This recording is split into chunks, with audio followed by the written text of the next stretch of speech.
What is going on, guys? Chip here, and welcome back to another Pokemon TCG deck profile video. Today we're going to be taking a look at something for post-rotation for Primal Clash onwards. So Primal Clash through Steam Siege is what this deck is for.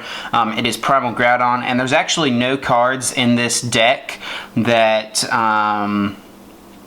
are from Steam Siege. So you can go ahead and be testing this deck right now. I think it's pretty solid, but definitely let me know any changes you would make in the comments down below. So obviously we're going to start with a 3/3 Primal Groudon line. The main attacker, of course, being this Primal Groudon, and what makes it so good is this Omega Barrier Ancient trait, which prevents all trainer cards from affecting it from your opponent, so they cannot Lysander it up while you're slowly setting it up on the bench. Groudon itself is not a bad attacker with massive range for 130. With buffs like Strong Energy, we can obviously hit those 170, 190 marks that we need to hit. Also can take easy knockouts on Shaman EX, but of course the main star is going to be this Primal Groudon with Gaia Volcano, 100 damage plus 100 more if there's a stadium card in play, and then discard that stadium. So once it gets online with strong energies and stuff, it is a menace to take down, obviously. Really hard for an opponent to overcome that with 240 HP as well, and then we're pretty much one-shotting everything. And then we just have 4 Wobbuffets, which is our ideal starter in the deck, with the Bide Barricade ability, preventing all abilities, so your opponent is not able to set up with Shaman EX. So we have 4 of these because we want to start them. That's pretty much all it's here for, though. It doesn't attack, we don't run any Psychic Energies. We're also playing 1 Regirock. This is the only basic Pokemon with the Omega Barrier Ancient trait, and it has a decent attack in Stone Edge, can take knockouts on its own, but it's here just to kind of be a non-EX attacker if we come up in a situation where we need that. So Primal Regirock is pretty good. Now, the biggest thing that this deck loses from the rotation is definitely Karina. So to make up for that, it's not quite as good as Karina, but it definitely serves a similar purpose, and that is to play 4 Skyla. Search your deck for any trainer cards, so we can search for a supported card for the next turn. We can search for specific things we need to be setting up our Primal Groudons here. Next, we also play 4 Professor Sycamore, of course, just for the draw power, pretty standard. Yeah, Professor Sycamore, just the best draw supporter in the game.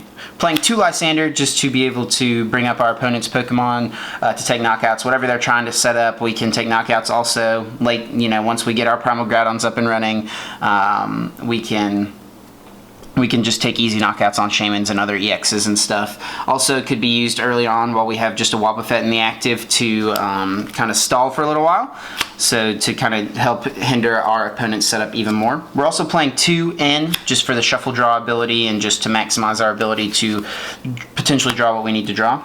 We are playing 1 Hex Maniac for stuff like Carbink and for Giratina. That way we can get around their Safeguard, and I think it's Renegade Pulse, maybe? Is that what Giratina's ability is called? I can't remember off the top of my head, but obviously this lets us hit through that. And then also playing 1 Pokemon Center Lady in case something like Superior were to pop up with Paralysis, or Sceptile that's running Area Dose that'll poison us. We play Pokemon Center Lady just to prevent them from keeping those special conditions on us. And also early game, if we're trying to keep this Wobbuffet alive and they are just chipping away at it, Pokemon Center Lady can help us keep it alive.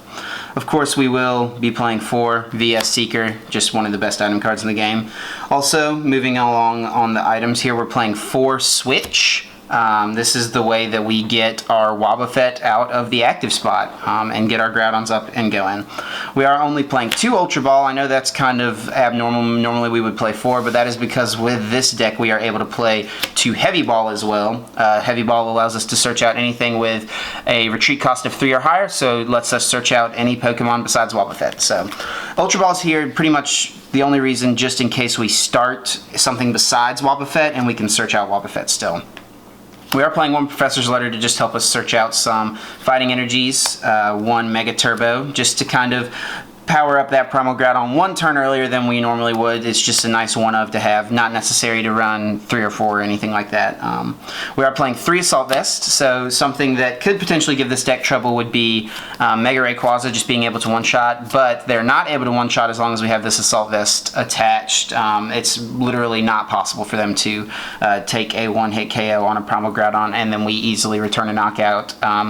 for, you know, all we have to hit is Primal Groudon with 2 strong energies on it, and we're one-shotting Mega Rayquazas. Now this is this next card, some people may think is kind of interesting, some people may think is kind of bad, but we are playing 2 Lucky Helmet. The reason this is here is because this deck is really strong and expanded because of the ability to play the card Tropical Beach, which lets you use it once per turn and draw until you have 7 cards in your hand. We don't have that in Standard anymore, so we have this Lucky Helmet here to attach to our Wobbuffets early on. If they attack into it, it gives us 2 extra cards. Helps us set up a little more. You could definitely take this out for something else, but this is kind of a nice addition that I like, and it's worked well for me so far. We are playing 4 Scorched Earth. Discard a fighting or fire energy from your hand. If you do, draw 2 cards. Sorry, I was going to say draw cards until a certain amount, but yeah, just draw 2 cards, and you know, this is, you know, really solid. Another way that we set up without having our Tropical Beaches. And we are playing 1 Shrine of Memories as well if we get our Primal Groudon set up, but we only need to take knockouts on Shaymins or anything like that. We can just copy the regular Groudon's Massive Rend to take those knockouts. We are playing 4 Strong Energies, you know, just to really, it got reprinted in Fates Collide, so really good, nice buff there. And then to round out the energy, we are playing 7 Fighting Energies. So pretty straightforward. I've tested this a good bit. It's really hard to test online right now because obviously I'm playing against opponents who are using stuff that are still in the Standard format, not stuff that's post-rotation like this. But definitely comment down below. Let me know what you think of this list. Let me know some changes you would make. I don't know how good this deck will be. I don't know if it'll see any play or not, but this is kind of my build on the Primal Groudon for post-rotation. If you guys are enjoying these videos, be sure to leave a like on the video. It helps me to know that you enjoy what I'm doing. And until next time, guys, take care.